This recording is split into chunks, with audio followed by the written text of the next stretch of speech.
No. Tigers. Fight, Tigers, fight. Mike, it's not even a top 1,000 moment all time. Okay, Tommy, shut the hell up, man. Mike! Of course, I'm gonna go with the right answer. It's Ryan Eads of the Baltimore Orioles. He's only wore the number 80 for 8 games. He's only one of 2 players. You know what? No, I'm not going to take this. Hello, everybody. Welcome back to Go Chat. We're here for another episode 98 today. We have some football later in the episode, but as always, we're going to start with the go of the number. Today, it's the go of the number 98. I'll start with you, Matt. Who's your go of the 98? Well, a great intro, Tommy. It's great to have you back once again. Thank you. I'm going to stick with football here. I'm going to go with Robert Mathis for the go of number 98. He's been a type of player that we've seen, especially me growing up. I've seen this guy. He played for the Indianapolis Colts. He was a defensive end, 5-time Pro Bowler, 1-time All-Pro, 1-time Super Bowl champ. 98, not a lot of choices here, so I'm going to roll with Robert Mathis. Yeah, it's a great pick, Matt. Connor, who do you have? Yeah, I'm going to agree with Matt and go with a player of our time in Robert Mathis. You know, he had 5 seasons of over 10 sacks, and including his season in 2013 where he had 19 and a half, just 3 off of the all-time record set by Michael Strahan. So definitely going to go with Robert Mathis here. You know, 5-time Pro Bowler, won a Super Bowl, has an All-Pro under his belt, 123 career sacks.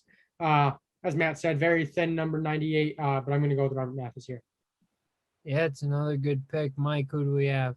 I'm agreeing with Robert Mathis.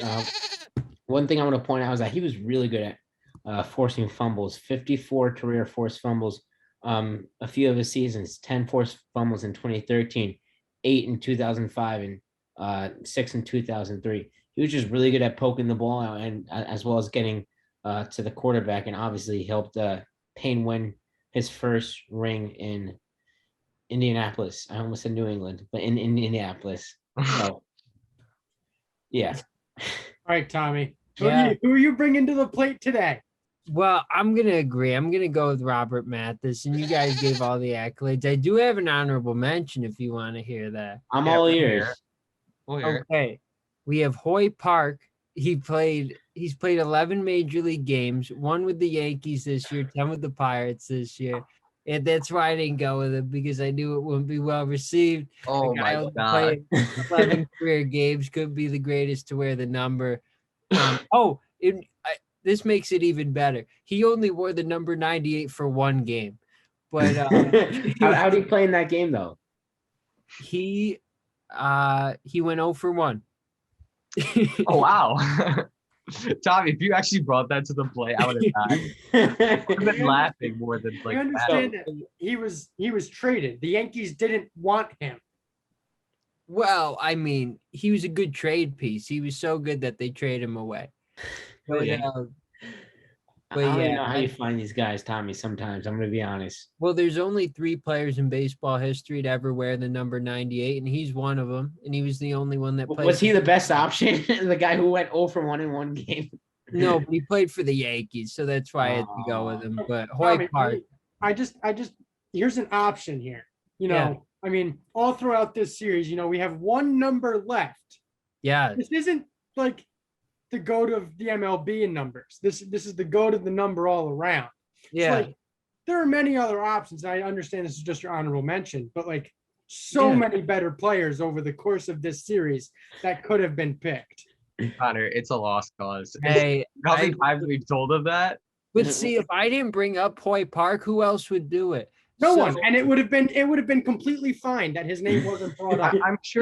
I'm sure he's fine with his name not being on Go Chat, Tommy. I'm sure he's totally 100%. What do you mean? How could anyone be fine with their name not being on Go Chat? Let's be honest. Should we just sit here and just start naming off athletes? We should just name off every athlete, I guess, then, Mike. Well, I guess so. Well, you know why I brought him up, because he played for the New York Yankees. Of course, I'm going to recognize a Yankee if I can. I know, all-time great Yankee, Hoy Park, career 0.00, average 0.00, OPS, checks all the boxes you want.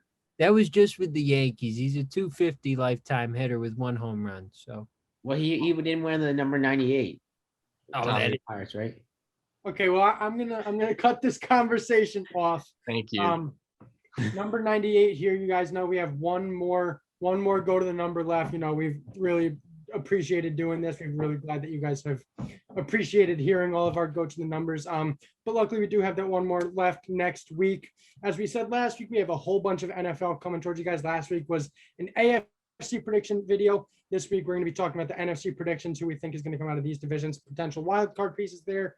Next week, I think not next week, in 2 weeks. No. I'm totally thrown off. Next week, we are going to talk about potential NFL award candidates. And then we get onto that 100th episode there.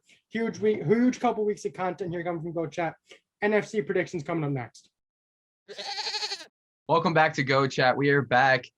Last week, we did the AFC predictions. We ran through each of those divisions. We ran through that wild card.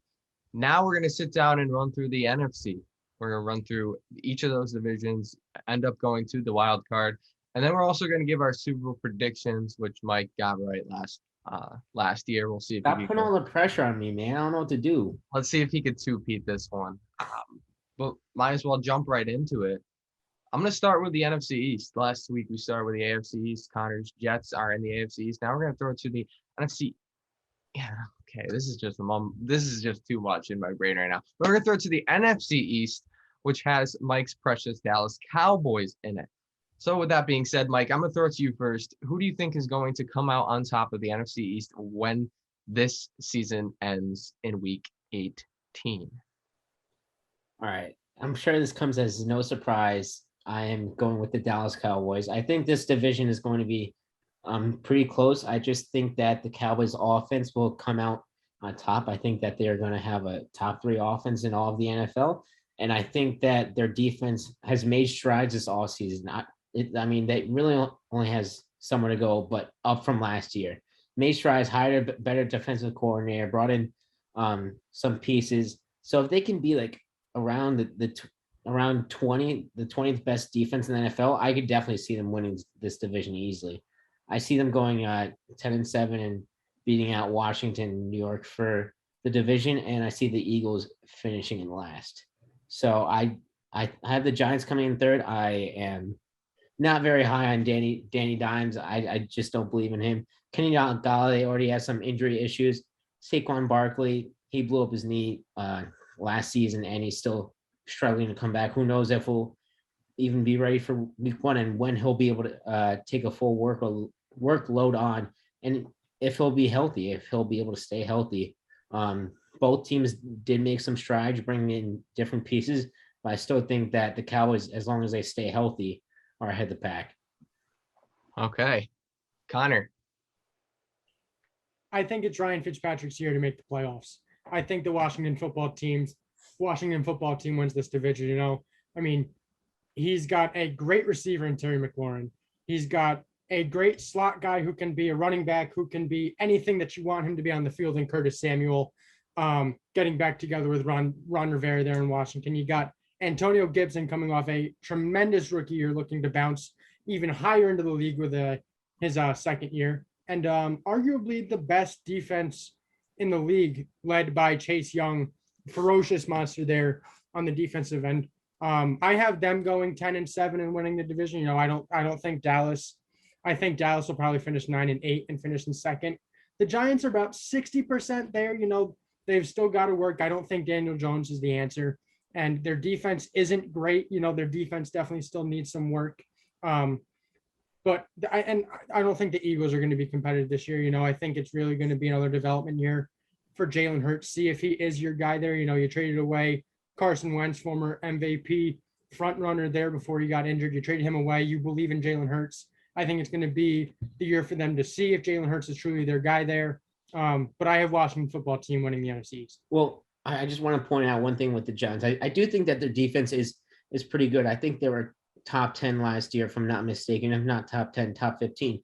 They added some pieces like Adoree Jackson, Azeez Ojulari in the offseason. So I think their defense is going to get better. It's just the offense. They're ranked 31st in the league last year with scoring under 20 points a game. The only team worse than them was the New York Jets. So I think they didn't fix the issues they needed to fix on the offense. They didn't fix the offensive line. They didn't address the quarterback position. They apparently still believe in Daniel Jones. And when you turn the ball over 50 times combined in your first 2 years, that's not a good sign. You know what I mean? I don't know if his turnover problems is going to get fixed, and I don't see the Giants making the playoffs. I really only see the Washington football team as a threat because of that defense. Yeah, I was by no means saying that the Giants were going to make the playoffs. I don't think they're going to be an above 500 team.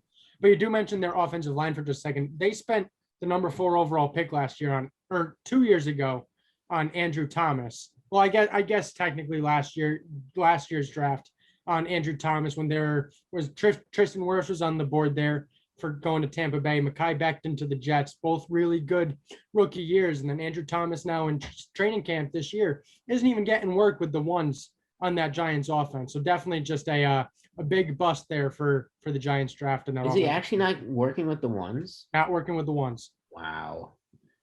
That's all right. disappointing. Sorry. While they touched deep on the Giants, Tommy, what do you think? Yeah, I mean, I think this will be a pretty close division overall, but I think I'm going to agree with Connor on this one. I'm going to give it to Washington, I think. And, Dak Prescott, he's coming back from that ankle injury, so that's something to watch for sure. I definitely think that the Cowboys could contend for this division and they could win it for sure.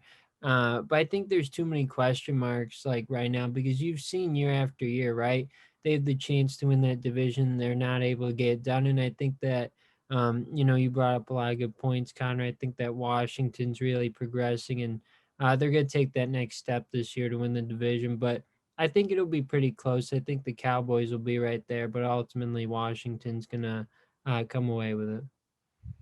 Yeah, I don't think this is the best division by any means, but I do think it's going to be the closest in terms of about a team making the playoffs. I really can't sit here and say 100% that I feel confident that this team's going to make the playoffs because that would just be a lie.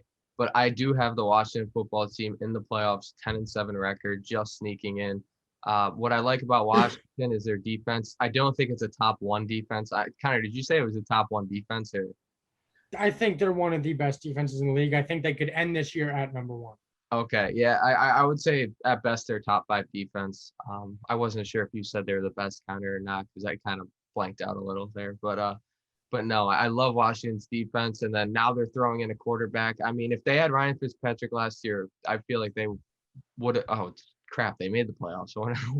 I feel like they went 7-9, made the playoffs. Yeah, I feel like they would have done it better. Heineke really balled out, especially against the Buccaneers at that wild card game.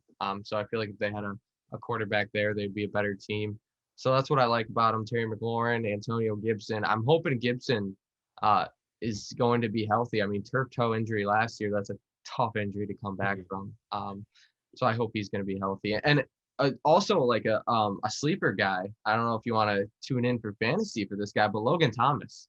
He is a monster. And yesterday against the Patriots, we're recording this on Friday. So on Thursday, he caught a really great catch. I don't know what quarter it was in, but it was one heck of a catch. And Logan Thomas, they just signed him. So he's a great player to have there.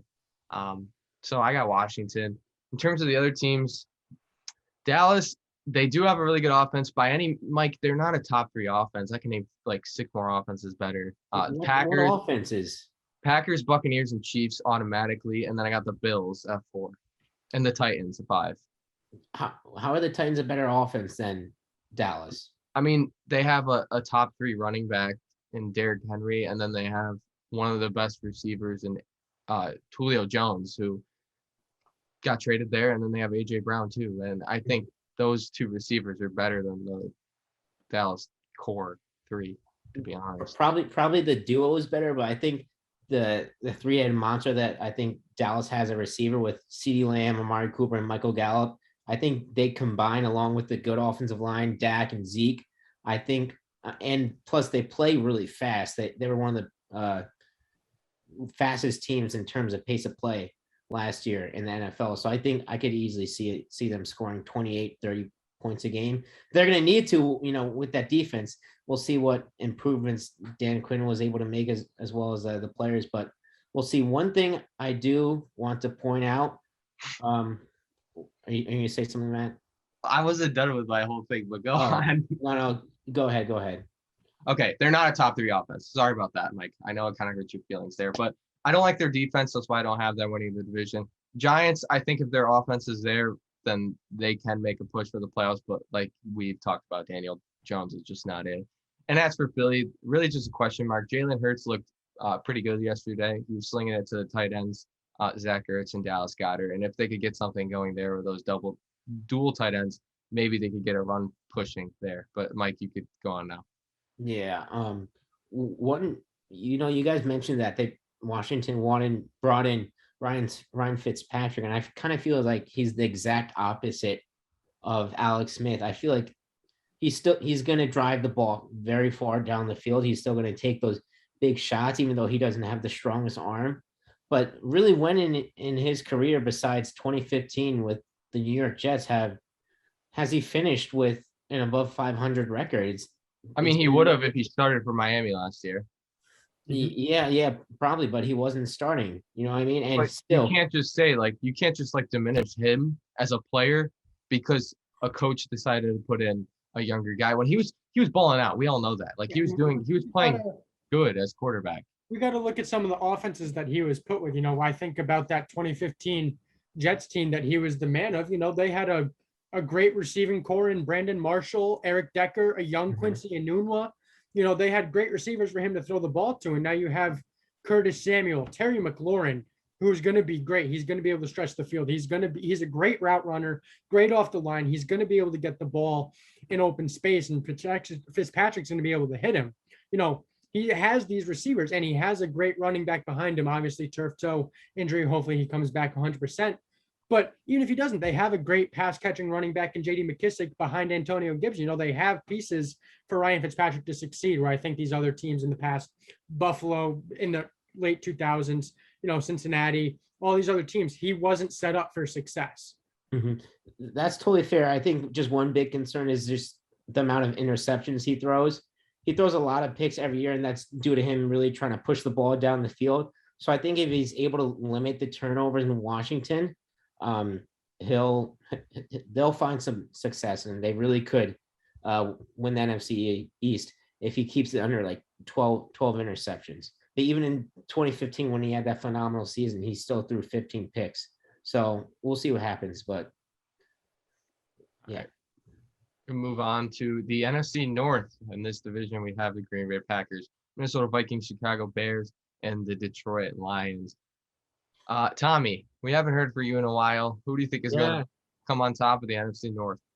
Well, I got to go with your team there in the background with the cheesehead there. I got to go with the Packers. I think that, since they have Aaron Rodgers back, I think that certainly, puts them right back there at the top in that division for sure.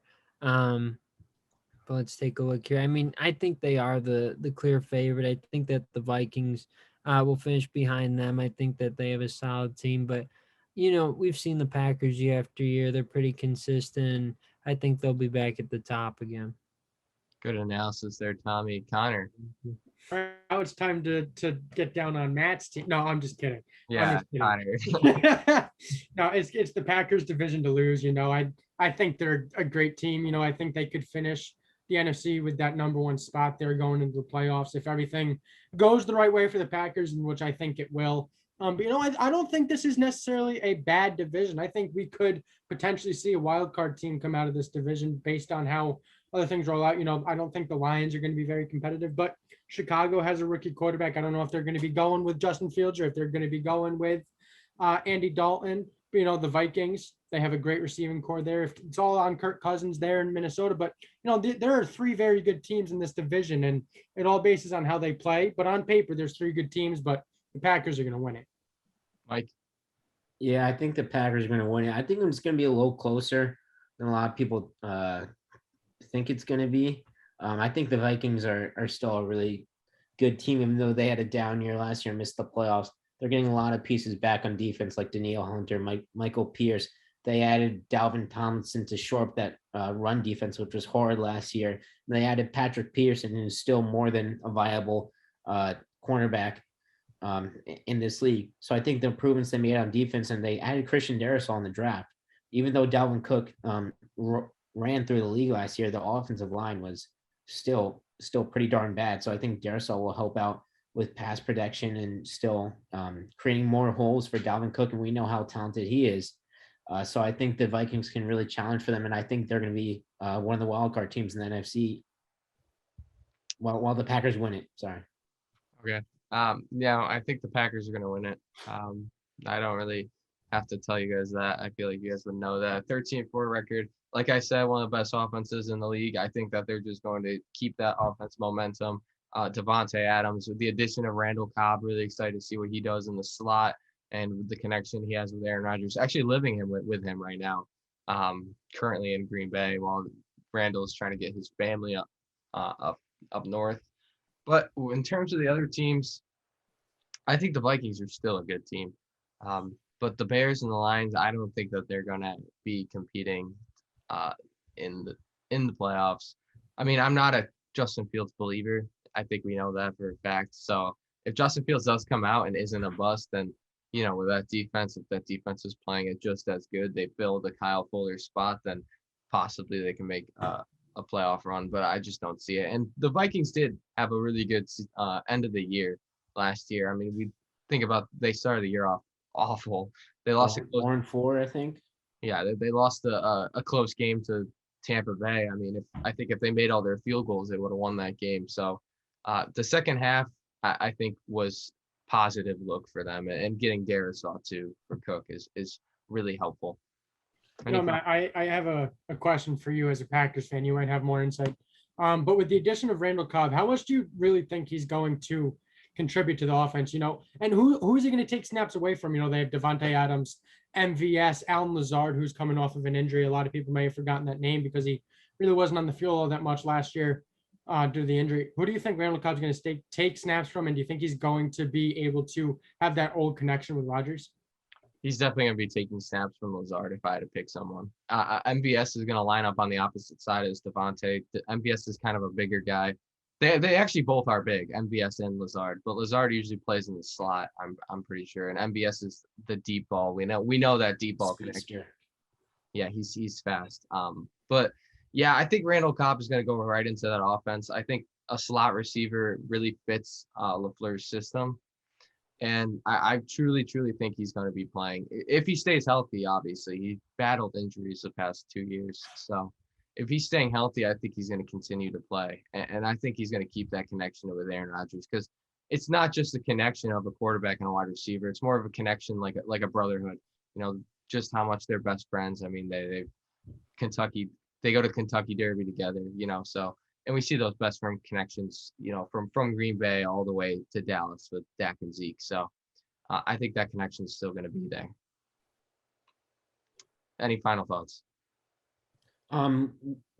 Just going to touch on Justin Fields really quick. I think he definitely could come out and play well, but even if he does play well, I don't know how good that Bears team is around him. I don't know if I trust Matt Nagy. So I think and I don't know when he's going to start. So I don't really think the Bears can make a playoff push. I just wanted to comment on Justin Fields. I'm definitely a believer, but not this year in terms of playoffs.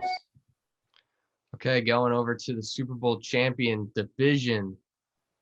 Sure ain't a champion division if you're looking at these four teams, but the Tampa Bay Buccaneers are in this division alongside the Carolina Panthers. Drew Brees lists New Orleans Saints, and Julio Jones lists Atlanta Falcons. Connor. Yeah, I got to go with Tampa Bay. They're leaps and bounds above any other team in this division. You don't really know how the Falcons are going to play. I don't really know how the Falcons are going to play. They had a really bad year last year, but by no means does that mean that they're a bad team. They have great players all around that team. I mean, Calvin Ridley's a great young wide receiver. Kyle Pitts is going to be explosive in the NFL. And Matt Ryan is still a viable quarterback in the NFL. They have a lot of great pieces there. It's just all about getting them to flow and consistently win games. And, I think back to the game last year that they had against Dallas, that it was a shootout. Atlanta wound up winning that game, right? Or did Dallas win? Atlanta choked. Dallas won. Right, Atlanta choked. That's what I thought it was. Yeah, I think back to that game. I think the Panthers could be sneakily okay. Not a playoff team. Not a playoff team, but CMC is going to be back. He's going to be healthy. And I mean, Robbie Anderson and Sam Darnold have a connection. You know, we talk about that brotherhood connection. I don't think they're at that point yet, but I think over the next couple of years, I think they could get there. You know, they had great connections there in New York with the Jets previously. So, Matt, I see the face that you're making me. I'm not saying that they're a playoff team, but I know, but like, go on. I think that they can be an okay team. Okay. That's all I'm saying. No, I'm just thinking back to that episode. You just kind of said the opposite, but well, how do you think about the New Orleans Saints, Connor? I think they could be good too. I trust Sean Payton. All right. And you know, I've seen clips of the Saints in practice, and between the two quarterbacks, Jameis Winston and Taysom Hill, they've thrown a combined 3 interceptions over the 2 weeks of training camp. So, you know, they're being safe with the ball. They're hitting their checkdowns quite a bit, and they're comfortable in the offense. I think it's going to be Jameis Winston's offense to start the year, but you know, they know that if he struggles at any point or is turning the ball over more than he has been in camp, they have Taysom Hill to turn the ball over to. Tommy, I know this division might be a little obvious for the Tampa Bay Buccaneers, but what are you thinking? Yeah, I mean, I got to go with the Buccaneers. I think they're the clear choice, right? Defending champs. So, you know, we saw what they could do last year. They were outstanding, and I don't see any reason why they won't repeat. You know, Tom Brady still has quite a bit left in the tank, I think, and then all the pieces that are around him, I think they're in a great position again. Like you said, with the Saints, they were the only competition last year, right, in the division, and now they're without Drew Brees. So I feel good about Tampa. Mike? Yeah, it's Tampa, no doubt. I mean, returning all 22 stars never done in the Super Bowl era before for a Super Bowl championship team. I mean, their defense is extremely young, so they're only going to get better. The only worry I'd have is, you know, when is Tom Brady going to start to really regress? Obviously, he's regressed from like the best quarterback in the whole world to like one of the better ones, but he's still obviously a Super Bowl winning quarterback. So I think it's all lying on Tom Brady's shoulders to see if he could keep up that play he had last year towards the end of the season. And I think they will. I think I see them going 15-2, 16-1. I mean, obviously they could lose some games here and there. I have the Saints finishing in second. I think they'll be around 500. I don't see them making the playoffs, but I think Sean Payton will squeeze all the juice that's left out of that team. The Panthers could be decent. They'll surprise some people in a few games, either keeping them competitive or straight out winning. And the Falcons, their offense will be very good. I love Mike Davis this season in fantasy. If none of you guys have been following my TikTok, but anyways, besides that, I saw. Oh yeah, you saw it. Their defense is horrible, so I have them in last. But Buccaneers far and away the best team in this division, and I don't see anyone else making the playoffs. Yeah, I got Bucs at 14-3. Carolina, I got them at 6-11, second. New Orleans, I don't like New Orleans. They're also dropping like flies, I'm pretty sure right now. Like Will Lutz is hurt, might not even play first week. Michael Thomas with all that drama, supposedly he wants out. He's not going to get out, but he supposedly wants out. I think they're trying to mend their relationship. Yeah, but we'll see. But even if he gets on the back on the field, when is he going to be 100%? Like actual Michael Thomas. I feel like next year we're going to be looking back at this season and be like, oh man, only if Michael Thomas was 100% healthy, he could have done this and this and this. So I don't know. I don't trust the Saints to be a playoff team this year with the lack of talent. Yeah, no, I don't think they're talented at all. And even if Sean Payton is one of the best coaches in the league, I don't think that he's going to be able to bring the team, you know, resuscitate them, if you want to say. Because Bill Belichick couldn't really with the Patriots last year. They were just went awful. 7-9. They weren't 7-9. They weren't that bad. But they weren't like a good team. So I think it would be fair to say the Saints go under 500. And then at last I got Atlanta. I don't know how good Atlanta is going to be. They're kind of like that wishy-washy team. They have a new coach in Arthur Smith, which is going to help the case in Mike Davis's point with since Arthur Smith was with Derrick Henry all those past years, but they didn't help the defense to begin with, and they're kind of stuck at that third pick, really wondering what they're going to do. Was it third? Fourth. That's what I was thinking. So they really stuck at that fourth pick, wondering really what they were going to do. They ended up drafting Kyle Pitts. They have Pitts and Hurst, but I didn't really like it, to be honest, because the defense was really their big need for that offseason. But So what I'm hearing for you is that Mike Davis is going to turn into Derrick Henry this season. I That's what I'm I hearing. didn't say. I said it helps his case. I said it helps his case and it helps your case for advocating for him, Michael. Yeah. But I'm not saying he's going to be Derrick Henry. I think he's going to be like a good running back, though. Yeah, he'll be good. I think the scheme was a big issue in Atlanta the past couple of years in terms of the running game. And they also had a interim coach throughout the Yeah, majority of the year last year, which exactly. They fired Dan Quinn and brought.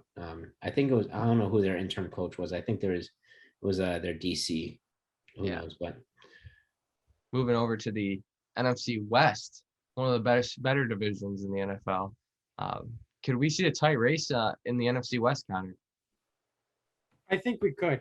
I think it's going to be a very good division. I have the Arizona Cardinals that are going to win that division. I just think they've gotten so much better. And Kyler Murray, I really think this is the year that he really takes that step above and beyond and becomes one of the best quarterbacks in the league. He's already got a great arm. He's a great fantasy quarterback for those of you looking towards fantasy in the next couple of weeks. But I think he's going to become a really good NFL quarterback.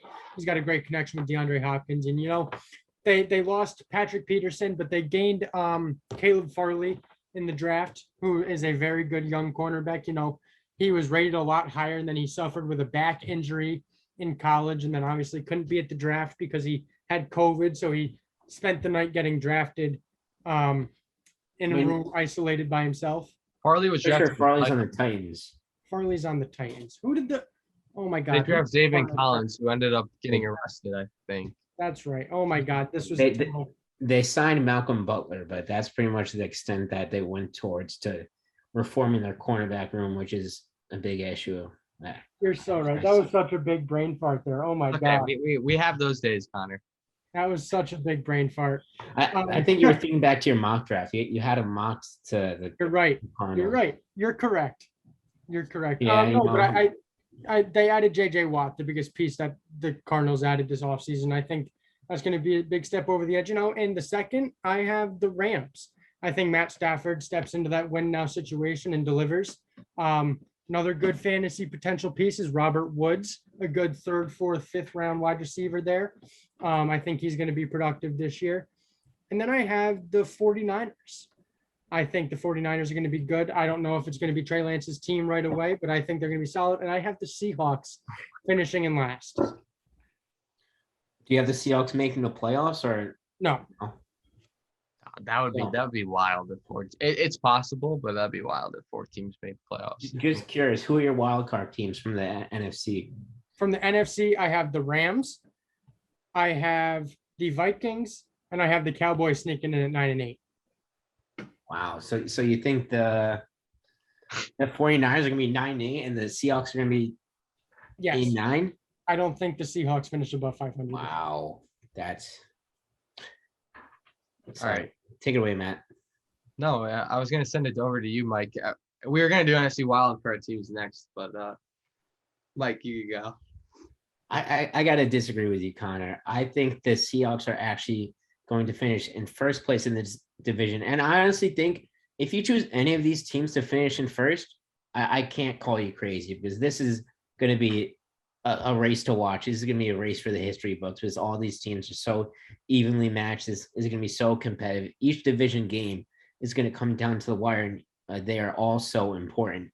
And pretty much the reason why I have them finishing as the number 1 was they're going to win. I think they're going to win 2 games against the 49ers, and then the rest of the teams are going to split the games amongst each other. So that'll put them at 12-5, while I have the Rams and Cardinals finishing in 2nd and 3rd at 11-6, and the 49ers at 10-7.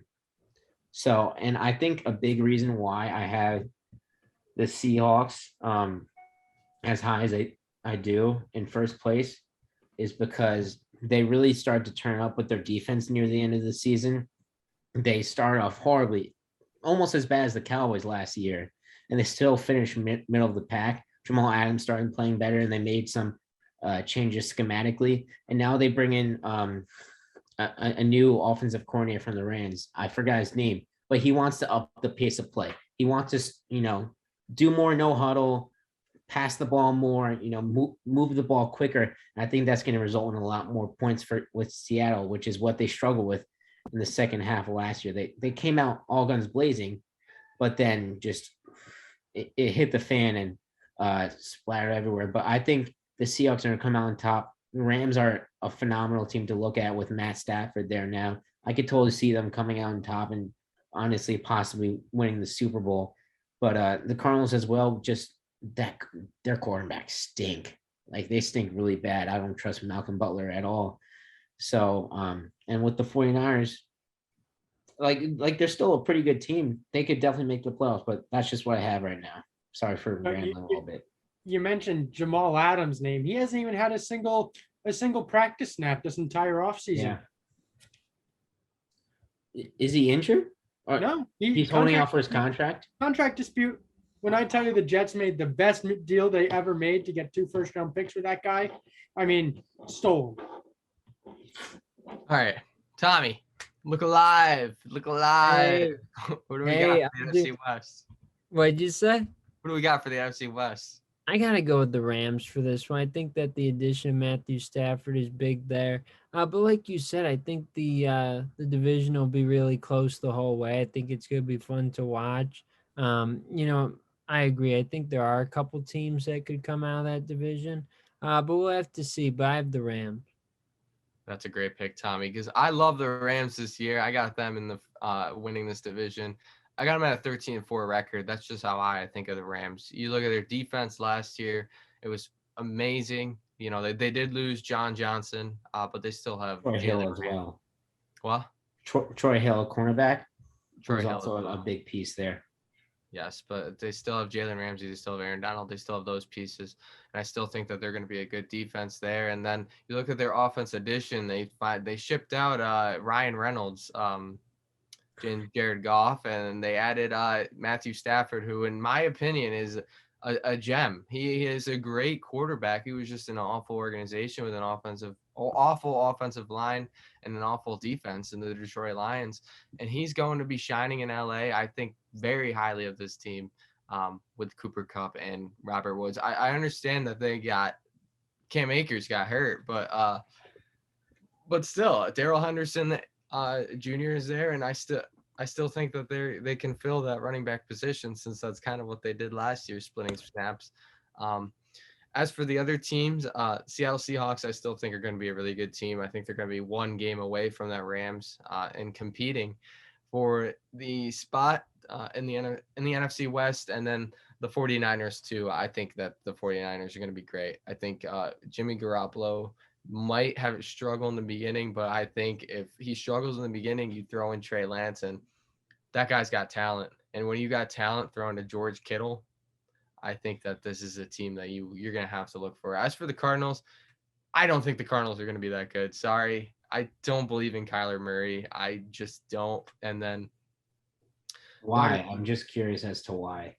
I just don't know if Kyler Murray is going to make that extra push to get them to the playoffs, especially in a division like this. I mean, if they weren't in this division, like if they were in like an NFC North, I maybe can see them getting towards that wild card spot. But in this division, I think Seattle, LA, and San Francisco are just more complete teams. And, when you're playing those teams 6 times, it's going to end up hurting you big time. But as for Kyler Murray himself as a quarterback, I don't know. I'm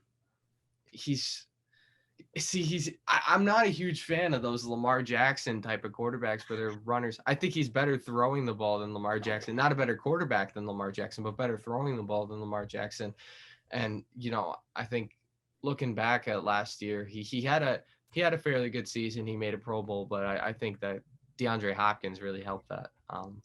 And they don't have a tight end, really guy at tight end. They have Max Williams, but compared to the other 3 teams, Gerald Everett, Tyler Higbee, and George Kittle, sometimes those tight ends in the red zone are really going to help you, and it might be a type of ending it towards the game if they're all in the red zone. Why are you guys chatting? Like, you guys are like, I'm trying to talk, and it's just trying to read at the same time, but I'm done talking. We've been talking about fantasy pieces. I've been doing a couple of mock drafts here with about getting ready for fantasy season. Lamar Jackson is a great fantasy quarterback. Let me just throw that out there. I may not believe in him leading the Baltimore Ravens to some wins, but when he's going to rush for 1,000 yards, throw for 3,000, have 10 touchdowns on the ground and 25 through the air. I mean that great fantasy quarterback there that you could grab probably in the 6th, 7th, 8th round. I think now, since we're on the topic of the NFC West, you were talking about Kyler. I believe in Kyler Murray. I think he's going to lead the Cardinals to some wins. And before he had that shoulder injury in his throwing arm, he was absolutely on fire. He was on pace to, in terms of fantasy wise, like I'm talking both out two sides of my mouth at the same time. He was both killing it, in terms of wins and in terms of fantasy points. And once he had that shoulder injury, he was a little hesitant running the ball, and that offense started to plummet a little. But I think with the additions of AJ Green and Rondale Moore, who's one of the AJ Green ain't gonna do nothing, but go on. Who knows? Honestly, who knows? He had a lot. He was getting open. He just was not catching the ball. Who knows? I'm just saying it's another piece to throw in that puzzle. And the plate's hot for Cliff Kingsbury. It's now or never. Now or never. Oh yeah, too. Cliff Kingsbury. That was another point. Thank you, Mike, for finally bringing that up. When you got a division with 3 great coaches in Kyle Shanahan, Sean McVay, and Pete Carroll, I think Cliff Kingsbury is gonna have to take a little seat there, and he might get canned at the end of this year. But any final thoughts, Connor? Thank you for that Lamar Jackson fantasy. I think anyone who watches Lamar Jackson can realize that he's a good fantasy quarterback. But well, it was just a little bit of insight there for you. I mean, when he's running the ball that much, it's kind of obvious to me that he's a good fantasy quarterback. But I did make a video on him, but also another video coming soon. Why Kyler Murray could legitimately be the best fantasy quarterback of all time this year. Honestly, keep an eye out for that one. That's coming soon. He was on pace to do it last year. All right. All right. Well, I already gave my NFC wildcard picks. If you guys don't remember them, they were the Rams, Vikings, and Cowboys. Matt, who are your wildcard picks? Hold on a second. All right, let's look at this. Oh, okay. We're staying with the NFC West here. I got Seattle at fifth. I said that they're gonna have a tight race with LA. I got San Francisco at 6th with 10-7 record. And I got the Minnesota Vikings sneaking in at 7 with a 9-8 record. There's a couple other teams who have 9-8, but according to these tiebreakers, I really, it's on a website. So according to the tiebreakers, Minnesota makes it into the playoffs. Mike, NFC wildcard picks. I have the Vikings as the 5th seed with an 11-6 record, Rams as the 6th, and Cardinals as the 7th. All of them with 11-6 records. Tommy? I'm going to go with the Seahawks, the Vikings, and the Cowboys. Don't have the records for you, Connor, but those are my team. Fair Good enough. pick, Tommy. All right. We've covered the AFC. We've covered the NFC. Mike, I'm throwing it to you. Who's this year's Super Bowl? And the winner. Give us the winner too. It's gonna be very tough because I could see a lot of teams coming out of the AFC, and I can also see a lot of teams coming out of the NFC. So for the Super Bowl, I have the Tampa Bay Buccaneers back once again, and I have the Cleveland Browns making a Cinderella run all the way to the Super Bowl. I think they're going to shock a lot of people in the postseason, and I think that they're going to make it to the Super Bowl. So it's going to be a Tampa Bay, Cleveland Super Bowl in Los Angeles in that new stadium. And in terms of who is winning it, boy, is that a good question. I'm totally not trying to stall to make my final prediction, but I'm going to have. Come on, Mike. I'll have the Bucks going back to back. Thank you. I swear, if you were gonna say the Browns were going to the Super Bowl, I would have just thrown my pen in my. I don't think Baker has the cojones for it. I have him upsetting the Chiefs in the divisional round. If it wasn't for the Browns, I think I'd probably have the Chiefs. But I had to mix it up. Can't be. I don't think it's gonna be Bucks Chiefs again. One of them is gonna miss out. Tommy, who's your Super Bowl pick? I'm going to say Bills Packers. We're going to go with the Bills, win the whole thing. Really, Tommy? Really? I know. Sorry, buddy. Oh, man, I switched this, by the way, because if you were watching my TikToks on Go Chat Sports, you would know what my pick is, but I actually switched it. So I gotta make a decision here quickly. I'm gonna go with the I'm gonna go with the Packers. I hate to break it to you. I'm gonna go with the Packers. I'm gonna go with them beating. I'm not gonna go with any of my. I have two predictions right now, like on my screen. Not gonna go with any of them. I'm gonna go with the Baltimore Ravens losing to the Packers in the Super Bowl. All this smack you're talking about Lamar Jackson, and he makes a Super Bowl. Dude, I mean, So do you believe in Lamar Jackson now? well, I believe that when you put like some decent wide receivers around him, he maybe can sling the ball around. I don't think he's that good of a I don't think. Listen, I think he's a top 10 quarterback, but in terms of him throwing the ball, he's not a top 10 thrower. Well, duh. But in terms of him, he's a dual threat. I still think he's a dual threat, Mike. Like the only reason why I was hating on him is because he literally has not a good thrower of the football. wow, that's very shocking for me, especially with.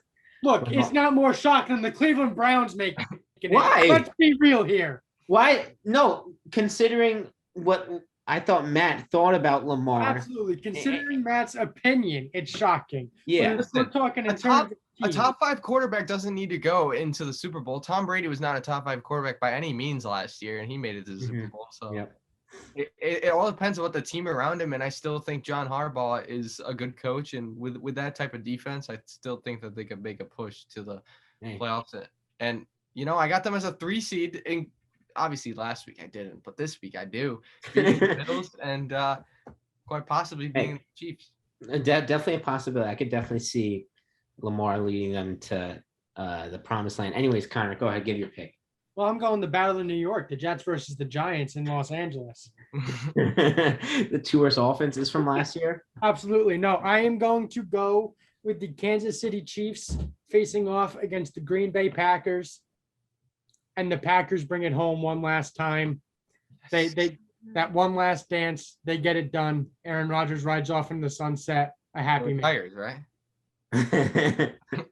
I would be content if he retired after that, to be honest. He'd be doing a Peyton Manning, so but he's definitely better than Peyton Manning at that point at the end of his career. That was also my Super Bowl. I was about to go with that, and then I just threw Baltimore out there. So we'll see.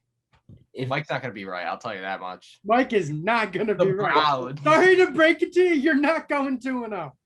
Why? Well, what's wrong with the Browns? The Browns are a phenomenal team. Wait, you know how many pieces they added this offseason? But Mike, we throw it back to last week. You didn't have the Browns winning the division, so that means I'm pretty sure were that year like 60.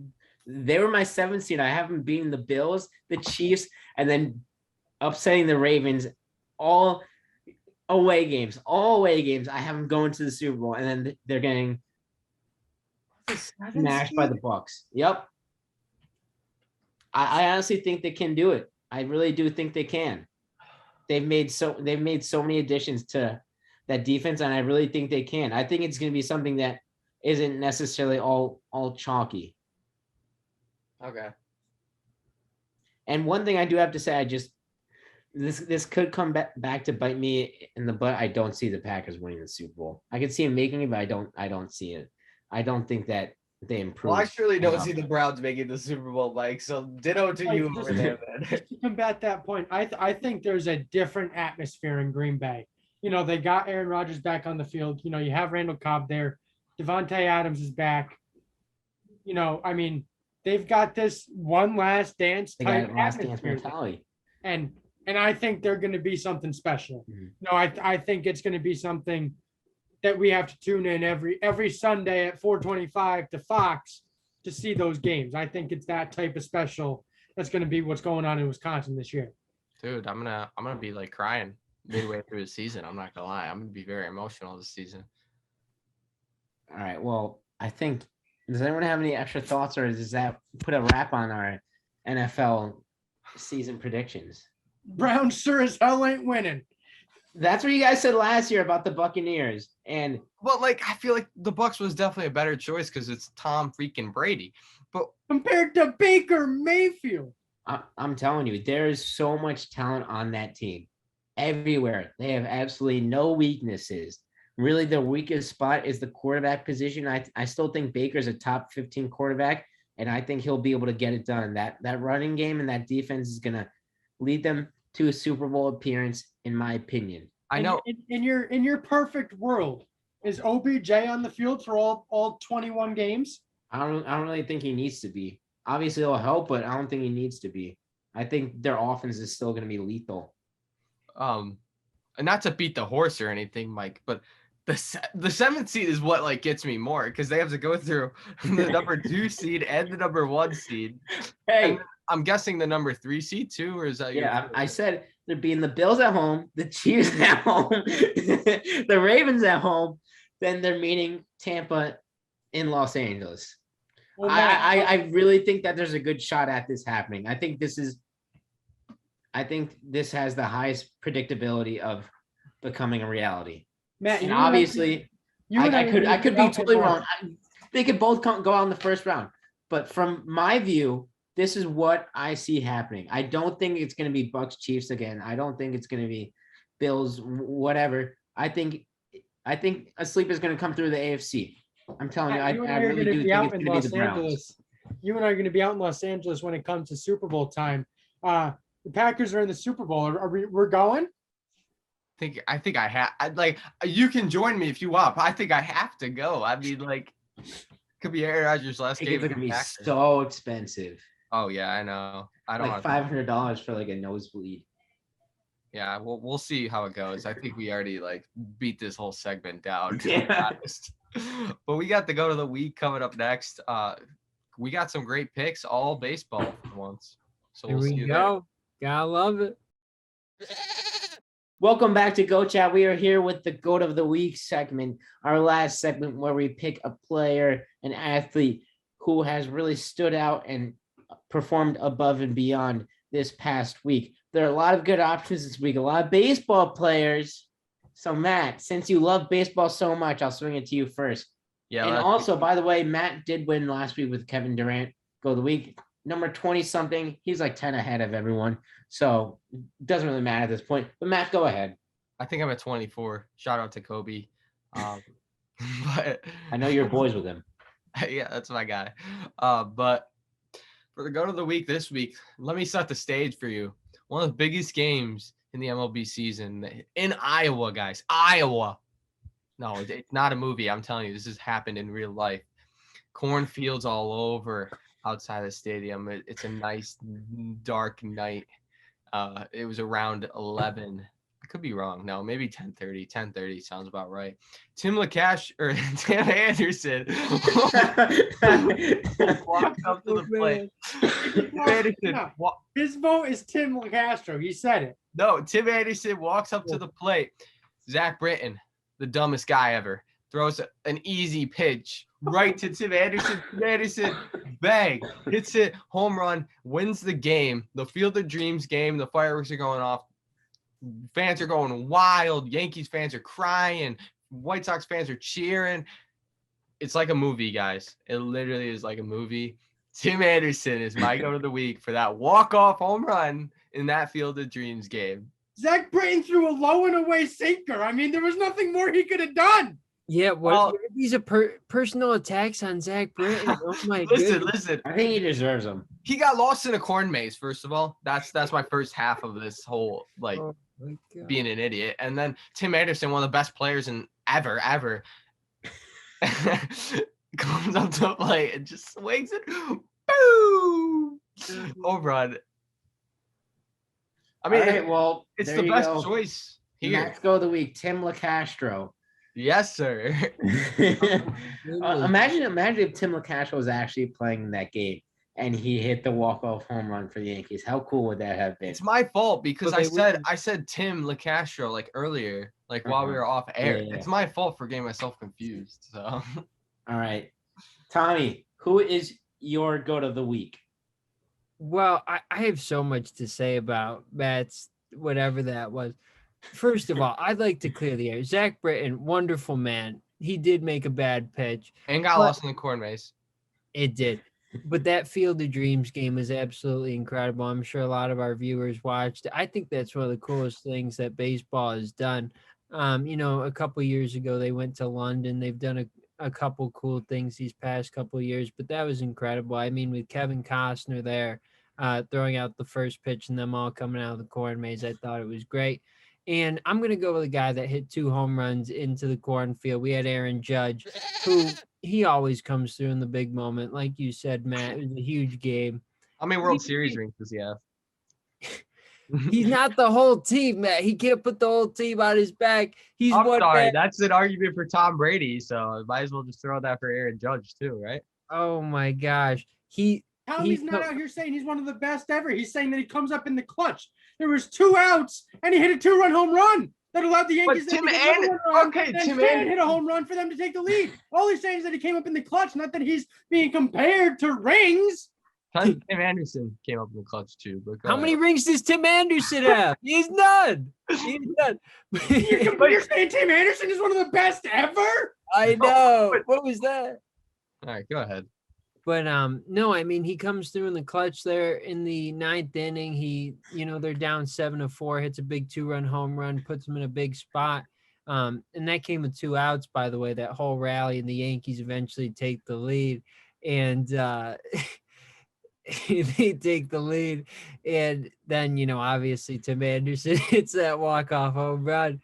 But Aaron Judge, he's my go of the week. All right. Connor, go ahead. Who is your go of the week? So I'm going to go with another Chicago White Sox.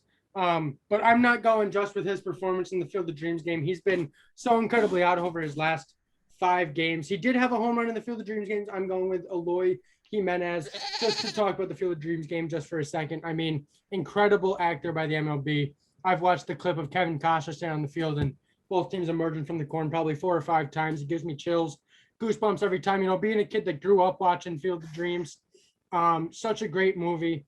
And just it's really all about the love for the game. And we really saw the love for the game in full force last night there in Iowa. So it is a great event. But I'm going with Eloy Jimenez in his last 5 games. He has 5 home runs, 13 RBIs, 12 hits, including a home run last night in the Field of Dream game. So I'm going to go with Eloy Jimenez for the goat of the week. Okay. Can I add something too?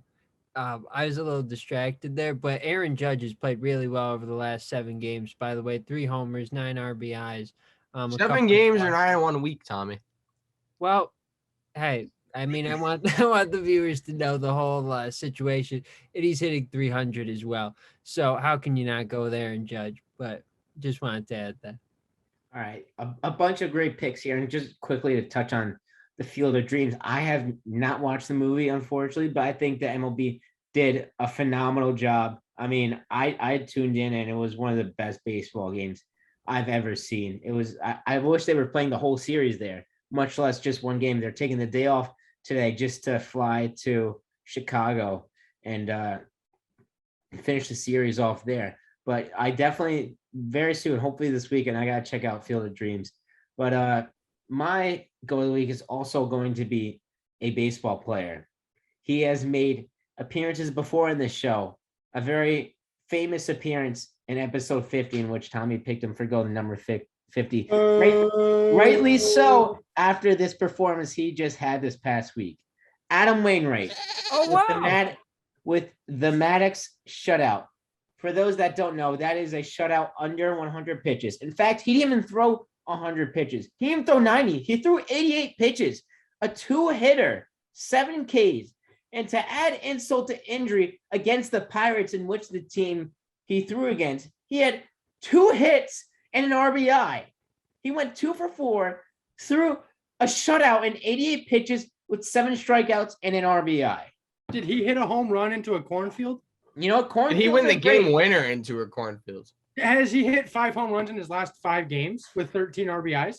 Has he finished the game with a home run? All of that is awesome. Fireworks going off too.